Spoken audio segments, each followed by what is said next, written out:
warahmatullahi wabarakatuh. Alhamdulillahirrahmanirrahim. Syukur la ilaha illallah wa syarikalah wa syahadatu Muhammadar abduhu wa rasuluh. Allahumma shalli ala sayyidina Muhammad wa ala ali sayyidina Muhammad. Ya Bapak, Alhamdulillah Assalamualaikum Ibu dan Bapak di SPD. Yang kami hormati Bapak Ibu guru karyawan SMA Negeri Sabandung. Puji syukur Alhamdulillah marilah senantiasa kita haturkan kepada Allah Subhanahu wa taala. Pagi hari ini kita dipertemukan dalam kondisi yang silihkan berartinya. Baik Bapak Ibu, pada praktik yang kali ini kami sampaikan adalah terkait dengan peningkatan kualitas praktik pembelajaran karena di latar belakangi itu Bapak Ibu. Jadi hasil rapat pendidikan kita itu ada penurunan di kualitas pembelajaran. Oleh karena itu kita yang tadi sudah melakukan eksplorasi rapat pendidikan secara kelompok begitu, kita lihat nilainya ternyata kurang bagus di kualitas pembelajaran, maka ini menjadi fokus kita bersama.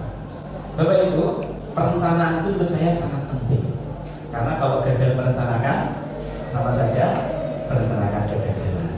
Menurut Bapak Ibu penting atau tidak? Sangat penting.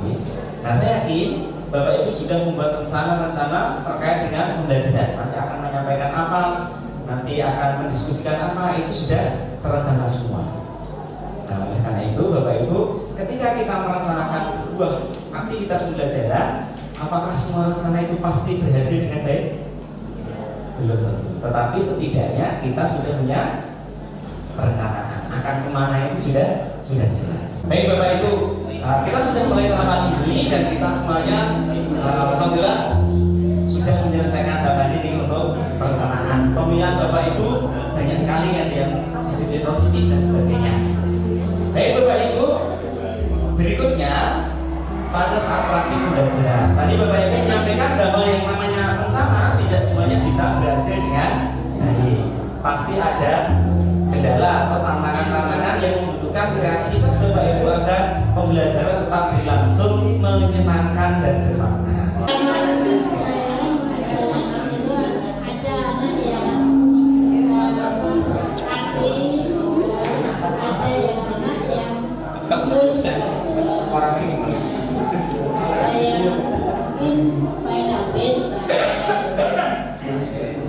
Terus untuk mengatasinya bagaimana? Mengatasi saya tidur itu karena dia anak semangat tidak belajar. Berikutnya Bapak Ibu, tadi kan baru satu ya terkait dengan pengalaman beliau ketika melakukan pembelajaran. Nah, adakah hal baik yang Bapak Ibu dapatkan ketika melakukan pembelajaran? Akan terinspirasi, oh ternyata anak-anak dengan metode begini itu luar biasa tanggapannya. Ada yang mau berbagi? Terima kasih Pak Adi. Kebetulan saya mengampu mapel ekonomi kelas 12 dan kebetulan di semester pertama kemarin lebih ke praktek untuk akuntansi. Jadi yang pengalaman yang kita dapatkan di anak-anak memang kalau di sisi praktek mereka antusias. Artinya kalau biasanya kalau pelajaran banyak yang ngantuk, itu tidak ada satupun yang ngantuk, semua aktif mengerjakan. Memang kelemahannya kadang-kadang bahasa instruksi kita, penjelasan secara verbal mungkin mereka menangkapnya agak sulit ya. Jadi memang perlu ditujukan mungkin dengan video langkah-langkah seperti itu, animasi seperti itu akan lebih memudahkan mereka. Dan itu memang anak-anak kalau kita ajak bersama praktek itu tidak ada satupun yang tidak mau, artinya mereka aktif mengerjakan. Tapi memang kita bimbing satu persatu kalau anak-anak yang masih kesulitan dalam menangkap instruksi tadi, sehingga ketika mereka mengerjakan agak kesulitan. Jadi yang perlu kita cek satu persatu. Jadi peran guru memang betul-betul mendampingi satu persatu, ngecek apakah mereka sudah bisa menjalankan apa yang diperintahkan tadi sesuai dengan yang saya jelas. Terima kasih. Baik Bapak Ibu, dari dua sampel saya kira Bapak Ibu punya pengalaman yang luar biasa ya. Pertama, ternyata anak-anak itu butuh perhatian kita ya. Ketika mulai mengantuk ya kita sapa, kita bertanya. Ya kalau anak tidak fokus ya kita akan fokus. Kemudian yang kedua, media ternyata penting atau tidak Bapak Ibu? Kita membutuhkan media untuk memudahkan pemahaman anak. Tadi disampaikan Pak Fian, kalau ada animasi, ada penjelasan yang melalui tayangan, ternyata itu memudahkan anak. Dan lagi-lagi anak perlu pendampingan, perlu didampingi agar dapat dipastikan anak tersebut benar-benar sudah bisa melaksanakan apa yang jadi instruksi. Disinilah kemudian terjadi yang namanya penilaian normatif ya Bapak Ibu. Ini kalau Bapak Ibu sebelum mengajarkan sudah ada asesmen awal ya untuk membuat modulnya, kemudian juga Bapak Ibu melakukan persepsi dan sebagainya. Nah, itu kan dengan pembelajaran tadi disampaikan Pak Pian, anak-anak praktik kemudian didampingi, diberi umpan balik. Nah, sekarang siapa yang mau berbagi ketika menyampaikan umpan balik pada siswa? Isinya mungkin motivasi agar berhasil atau apa? Ada yang mau berbagi Bapak Ibu?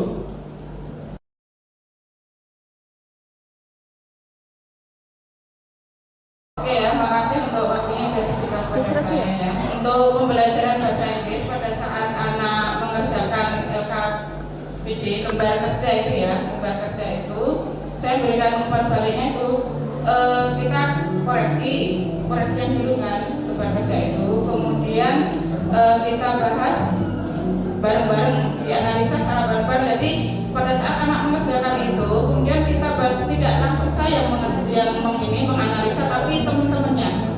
Ya, jadi teman-teman mencoba untuk menganalisa pekerjaan temannya. Kira-kira yang salah yang mana? Ya. Kemudian kenapa salah? Bisa nggak membetulkan seperti itu? Luar biasa. Mantap. Jadi ada penyuntingan ataupun tanggapan dari rekan sejawat dulu ya, teman sejawat. Dan ini bisa jadi lebih mengena karena penyampaian anak yang usianya sama itu mungkin lebih mudah dipahami. Tidak ada jarak di antara mereka ya, meskipun kita juga tidak ingin berjarak. Ini Bapak Ibu berarti untuk pembelajaran secara umum berjalan dengan normal, lancar dan berhasil ini Bapak Ibu.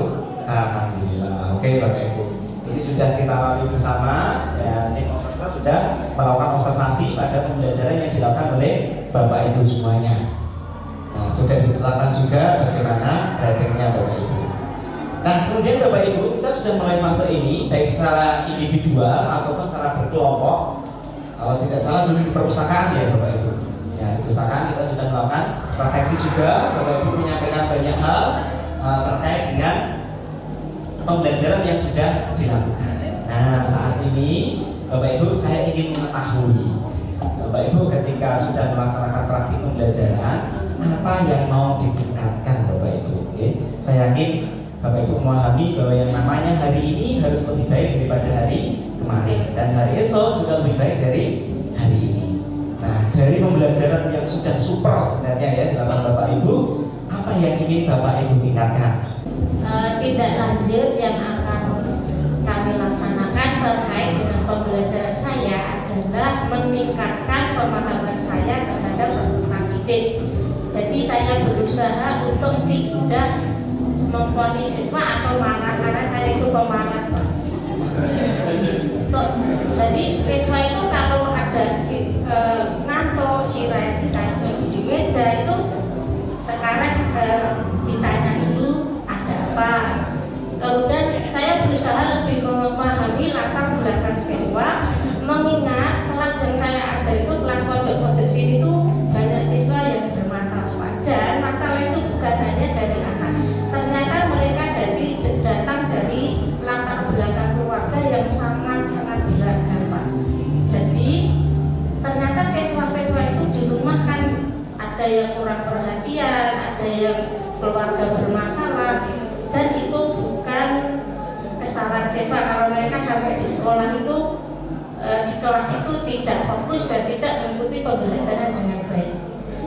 Dan sesuai yang kami refleksi dulu Pak, kami mengusulkan ada penanganan khusus anak-anak yang banyak dikomplain oleh Bapak Ibu guru itu Pak. Jadi saya gimana kalau ada kalau sebahasa sederhananya di BP ya ada pos, kalau anak itu memang setiap hari seperti itu, bagaimana kalau ada penanganan langsung? Jadi ada guru piket yang menangani, Pak. Jadi seperti itu. Sementara yang dapat kami sampaikan. Terima kasih. Assalamualaikum warahmatullahi wabarakatuh. Waalaikumsalam warahmatullahi wabarakatuh. Humus mau nyambung sekalian sebelum kita bahas bersama ya. Terima kasih. Untuk saya pribadi, matematika itu memang kalau ada metode saya cari atau saya kembangkan, mungkin ada metode yang lain yang mungkin siswa berubah agar berubah. Misalnya siswa sekarang itu kebanyakan banyak yang ngantuk, sehingga saya berpikir bagaimana agar siswa tidak ngantuk seperti ini. Saya adakan istilahnya, saya sampaikan bahwa nilai-nilai rapor kamu itu tidak hanya tertulis, mungkin dari kita wawancara, dari guru itu ada soal, siswa mengerjakan dan lain sebagainya. Dan setiap kami memberikan soal itu siswa mengerjakan, saya beri nilai. Jadi nilai tambahan tidak hanya sekedar kita mengikuti tes atau mengikuti ulangannya. Jadi kegiatan tatap muka semacam ini sangat berpengaruh sekali terhadap nilai anak-anak semuanya. Karena kalau kita menengok dari nilai tertulis itu kadang kan tidak valid. Bisa jadi siswa itu mudah dan sebagainya atau dianggap. Tapi kalau nilai dari kegiatan KBM itu insya Allah siswa akan tambah semangat dan akhirnya setiap kali berikan soal terus siswa-siswi sama berubah-ubah bagaimana agar bisa nilainya bertambah. Itu Pak dari saya, terima kasih. Ya, tepuk tangan untuk Humus Bapak Ibu. Jadi Bapak Ibu ada dua hal yang sudah disampaikan. Pertama tadi Billy menyampaikan bahwa Bapak Ibu, anak-anak itu ternyata ingin dimengerti. Jadi siswa itu ternyata ingin dimengerti. Kita tidak boleh langsung memvonis. Sepakat seperti itu Bapak Ibu. Kalau ada anak ngantuk yang namanya asap kan karena ada api, pasti anak tersebut juga punya sebab. Nah, sebabnya dari mana perlu kita gali. Dan tadi usulan yang bagus, insya Allah dari BKP juga sudah ada, nanti bisa diintensikan lagi agar kasus-kasus macam ini bisa lebih mudah tertangani, ada deteksi dini ya. Sehingga nanti Bapak Ibu tidak lagi anak menyesuaikan gaya mengajar guru, termasuk bagaimana kita menyesuaikan gaya belajar anak ya. Seperti itu. Itu nih Bapak Ibu. Kemudian dari Ibu tadi menyampaikan bagaimana triknya agar anak-anak itu lebih aktif, dan beliau menyampaikan akan menggunakan berbagai metode. Dan satu metode efektif di satu materi, misalkan bisa jadi di materi yang lain tidak efektif. Ya, Bapak Ibu semuanya senantiasa belajar mencari-cari berbagai metode yang beragam, yang efektif, yang menyenangkan. Istilahnya parikem gembrot. Sehingga ada pembelajaran aktif, inovatif, kreatif, efektif, menyenangkan. Gembrotnya apa Pak Bu? Gembira berbobot. Jadi ini Bapak Ibu sudah menuliskan refleksi juga, dan alhamdulillah sudah selesai semuanya. Bapak Ibu sudah ditanggapi juga. Nah, berikutnya Bapak Ibu, hasil dari observasi itu kami diskusikan juga bersama tim di PMO ya. Ini adalah komite pembelajaran. Kami diskusikan dan melaporkan juga bahwa yang menjadi fokus kami adalah di peningkatan kualitas pembelajaran gitu ya. Nah, pas PMO ini Bapak Ibu ini juga didampingi oleh fasilitator Pak Darno waktu itu nih. Nah, kita kemudian melaksanakan satu kegiatan. Mana ini muncul ya? Oh ini. Kita mengadakan satu webinar. Webinar kita adalah apa Bapak Ibu judulnya masih ingat? Oh iya, kita terbaca ya. Materi pertama apa Bapak Ibu? Ingat? Bukan lagi ya. Menjadi guru ya dirindukan murid. Kata kasta tertinggi seorang guru itu bukan pada guru penggerak, guru bersertifikasi, guru PNS, guru P3 kan bukan itu. Ternyata kasta tertinggi adalah guru yang dirindukan murid. Nah, kemudian ada satu materi lagi apa masih ingat? Karena murid ingin dimengerti. Nah, sama dengan yang sampaikan Bu Juni tadi berarti ya. Dan kita kemarin minta anak-anak untuk menyampaikan apa sih sebenarnya yang menjadi keinginan mereka. Bapak Ibu juga melaksanakan kegiatan webinar itu, dan alhamdulillah pesertanya cukup banyak nih Bapak Ibu. Tergabung di webinar Kombat. Kombat itu singkat dari komunitas belajar hebat ya. Kombat Semando ya Bapak Ibu. Dan mudah-mudahan kita terinspirasi bagaimana menjadi guru-guru yang memang dirindukan oleh murid-muridnya.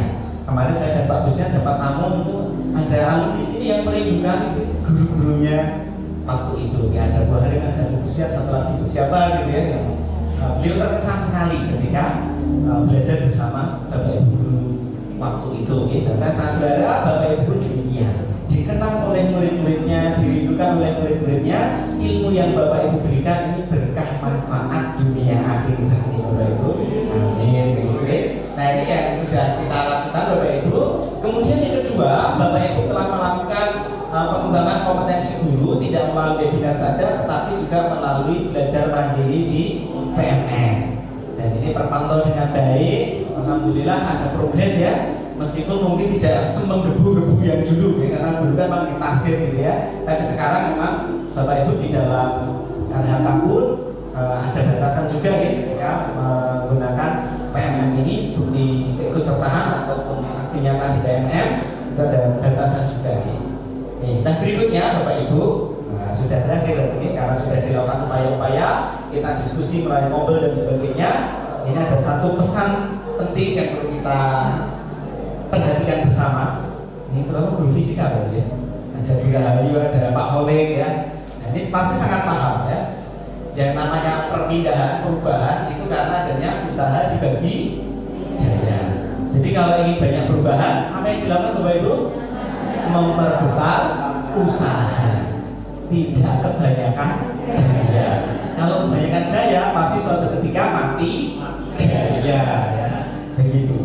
Nah, berikutnya Bapak Ibu, kita ingin sekali situasi kondisi di sekolah kita itu menyenangkan, antara guru dan murid itu terjadi harmoni yang bagus. Karena guru ibarat natrium Bapak Ibu. Bapak Ibu ada yang mau mengonsumsi natrium saja gitu ada. Bahaya nggak ini? Kimia Mbak Siti Haryati, bahaya nggak minum segelas natrium Mbak?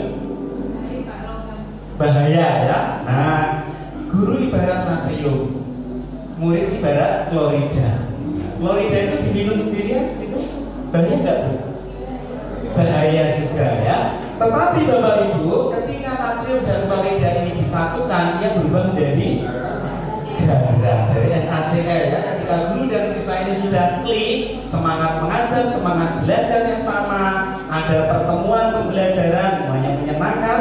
Guru murid itu, gurunya juga dirindukan murid, muridnya bisa dimengerti, yang akan menjadi serupa garam yang melezatkan masakan. Nanti Bapak Ibu pengajar juga enak, siswanya juga senang, ilmunya berkah, ilmunya manfaat. Mudah-mudahan kita semuanya dapat mempraktikkan Bapak Ibu. Saya kira cukup sekian dari kami. Ada kurangnya mohon maaf. Terima kasih. Kopat Bumbu Santen wonten apa dun pangapunten. Terima kasih. Saya ingin teriak semangat pagi, jawabnya selalu semangat pagi ya. Pakai senyum ya Bapak Ibu. Selalu semangat pagi ya. Selamat pagi. Selalu semangat pagi. Semangat pagi. Selalu semangat pagi. Semangat berkibar. Terima kasih. Assalamualaikum warahmatullahi wabarakatuh. Assalamualaikum warahmatullahi wabarakatuh. Baik, kita beri aplaus dulu untuk Pak Gioto. Alhamdulillah, ini udah luar biasa ini. Menarik ini kayaknya ya. Bapak Ibu juga semangat tadi harus ngantuk dari situ ngantuk gitu ya. Alhamdulillah ya, observasi. Ya, sukses ini ya Bapak Ibu. Dan ini menyenangkan karena seperti di kelas kayaknya. Jadi di kelas kalau memang diminta berpendapat, diminta untuk menjawab pertanyaan, itu kok orang ada yang ngaco. Nah gitu kan. Berarti dulu harus punya gaya lagi, punya cara gitu ya. Nanti malah mati gaya kalau punya gaya tadi katanya ya. Jadi ini luar biasa, cara ini bisa dimanfaatkan Bapak Ibu di kelas. Sehingga kalau minta anaknya menjawab kok susah gitu, ayo siapa itu dari apa katanya itu kok nggak ada gitu ya. Ternyata kita dengan siswa kode ya. Ternyata untuk strategi untuk strategi untuk bisa anaknya itu mau gitu ya. Untuk strategi, dan tadi strateginya bagus gitu ya, dengan bermain-main. Nah itu monggo untuk paparan dan juga sudah oke sesuai indikator yang diambil karena tiga-tiganya sudah sangat interaktif. Alhamdulillah Bapak Ibu, terima kasih. Meskipun saya lihat ini kayaknya tidak bisa deh. Alhamdulillah, ini alami banget gitu ya. Soalnya kelihatan kalau kita cek pertanyaannya dengan ini kelihatan banget gitu. Ini kok ngaco waktu bisa nih pemenang hari kabeh. Nah, begitu ada permainan baru jalan dan akhirnya muncul keberanian untuk menyampaikan pendapat. Nah, itu kita praktekkan nanti di kelas kita. Gitu, seperti itu. Jadi kalau anak-anak ikut berpendapat kok angin, ayo kita bermain. Ya, yang itu nanti permainannya kalah berarti harus menjawab pertanyaan. Nah, itu ya. Udah oke, terus kemudian untuk kegiatan refleksi dan tidak lanjut sudah dilaksanakan. Nah, tentunya kalau rekomendasi itu tentunya nanti adalah untuk meningkatkan kompetensi lagi kan begitu dengan belajar dan belajar. Memang betul, jadi kita memang belajar itu sepanjang hayat. Itu yang harus kita benar-benar pegang. Jadi sebelum kita kembali kepada Allah, ya kita harus terus belajar sesuai dengan apa yang kita harapkan untuk kita butuh. Itu yang terkait dengan praktek kinerja kepala sekolah sudah berjalan dengan lancar. Terima kasih Pak Jato dan juga teman-teman semua yang sudah bisa hadir dan bisa terlaksana dengan baik. Nah, mudah-mudahan nanti ke depan bisa lebih baik lagi. Saya kira itu dari saya. Dan selanjutnya nanti di off dulu gak apa-apa karena prakteknya selesai setelah ditutup dari pembawa acara. Gitu. Saya kira itu kurang lebihnya mohon maaf. Wabillahi taufiq wal hidayah. Assalamualaikum warahmatullahi wabarakatuh. Waalaikumsalam.